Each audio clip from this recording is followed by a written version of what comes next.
Okay, so today I'd like to sort out the wiring of the sockets in the garage. I'd put some in 6 months ago, but they're not in the right place. I want to use the right kind of conduit, get it all done to standard so that we can get an electrician in to check it over and sign it off.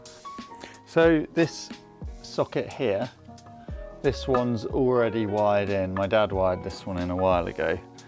And I aim to replicate this socket along the wall. So I've got one coming down to here. The socket's in, but it took a different route before and using old regulation cabling.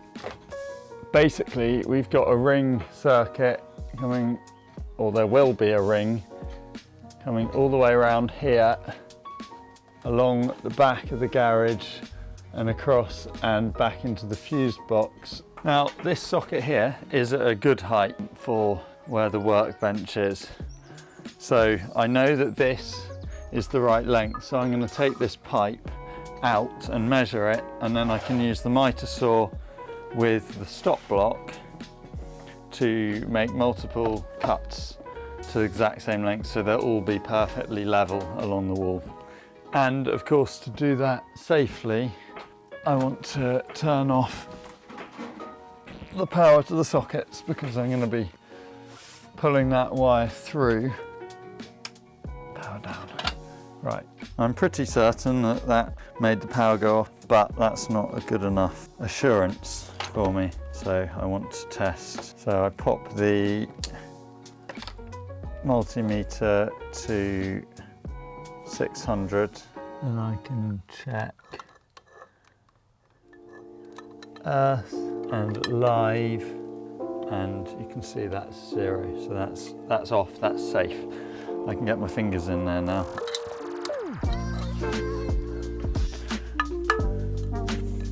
And then, I don't know if you can see that, you've got this little piece here that will unscrew. This is what holds the pipe into the back box, and then that will pull off, and then that should pull off like that. Okay, next up,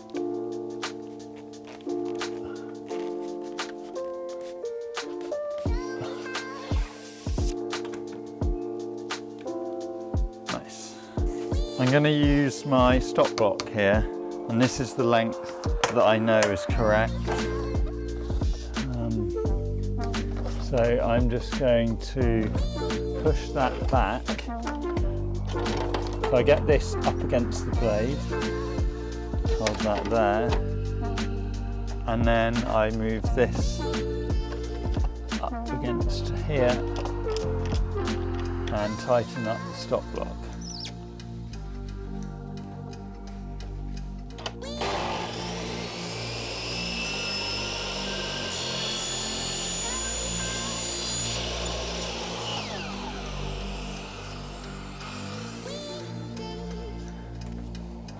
All right, had some lunch,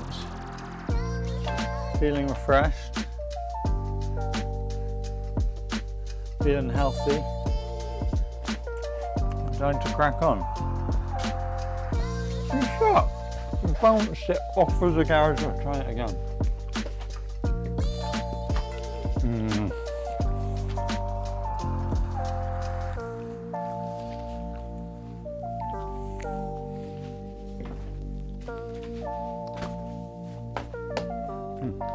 Right, need to get on. I once even managed to, with 3 grapes or maybe Maltesers, I can't remember, sort of went for the, and it all landed in one go, and I've never managed to repeat it since, even with 2. So, such a difficult skill, and it was definitely a fluke, and I've now lost a grape.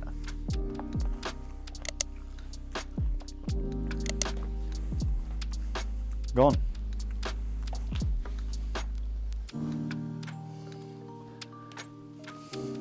It will turn up.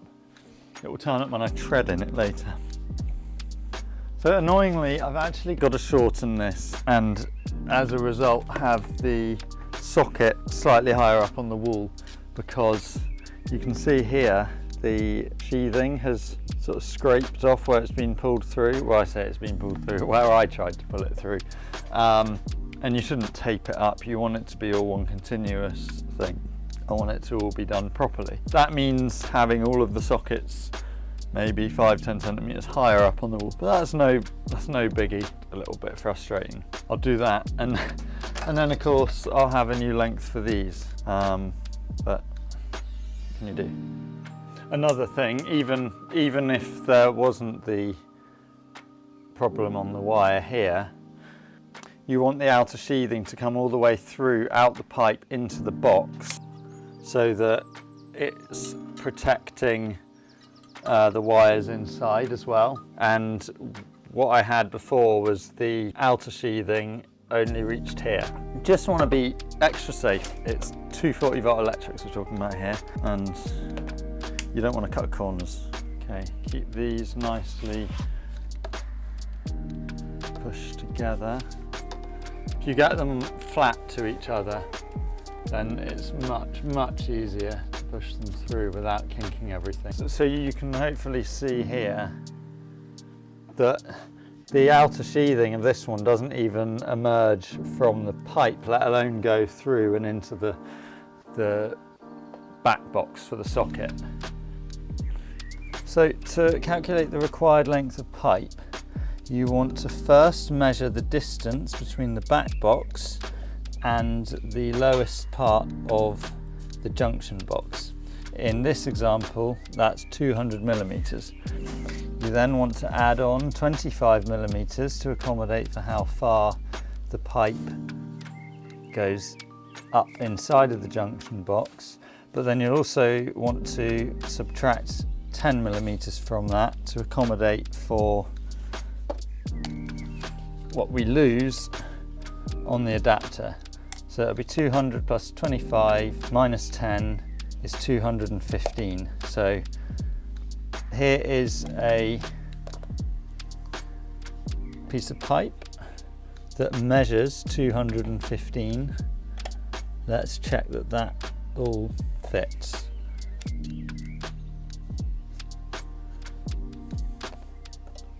That in there. We'll screw this on so it doesn't move. Push that on. And as you can see, the ruler is at 0 at the top of the box and 200 millimeters at the bottom of the junction. So you can use that for every bit of pipe you want to cut. So let's do a real life test. I decided upon having the bottom of the back box 12mm above the base of the brick. And then that was 84mm up, 84. So then what I want to do is measure up between there and here. Oh, nice. That is exactly 1 meter. Perfect. So if the gap is 1 meter, then I add 25 and subtract 10. So my pipe needs to be 115 millimeters long.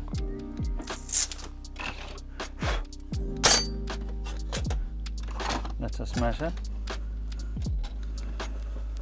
So it's 1 meter and then add on 15 millimeters. Ear defenders.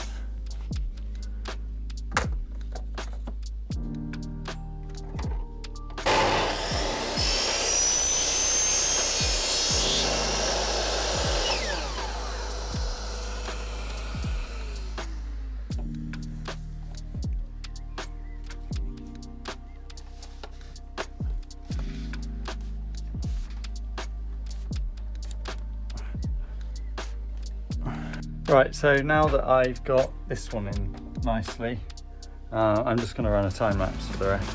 It'll get very boring very quickly.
Okay, so earlier I got quite a lot done.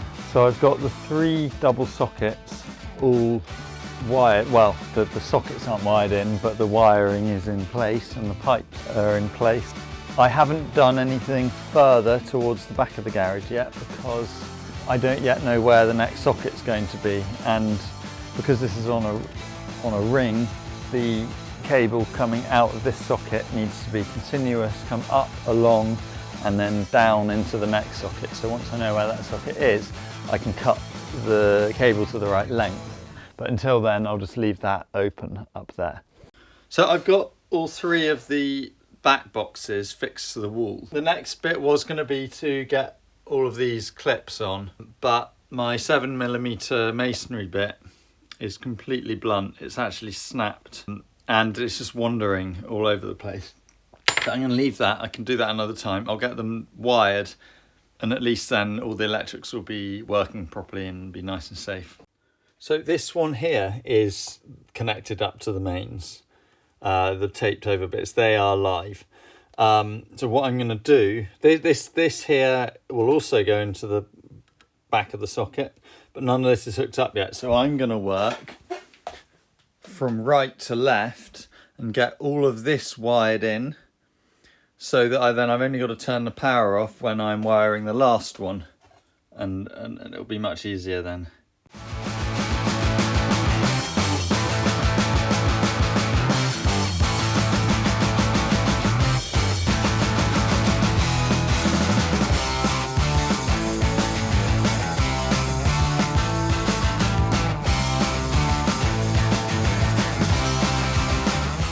So lastly, to tidy everything up, you want to cover up your junction boxes with these PVC plates, and you secure those in using some M4 by 12 set screws, but you'll quite often have to buy them separately from this. The plate simply sits over the top. There we go, much better. There we go.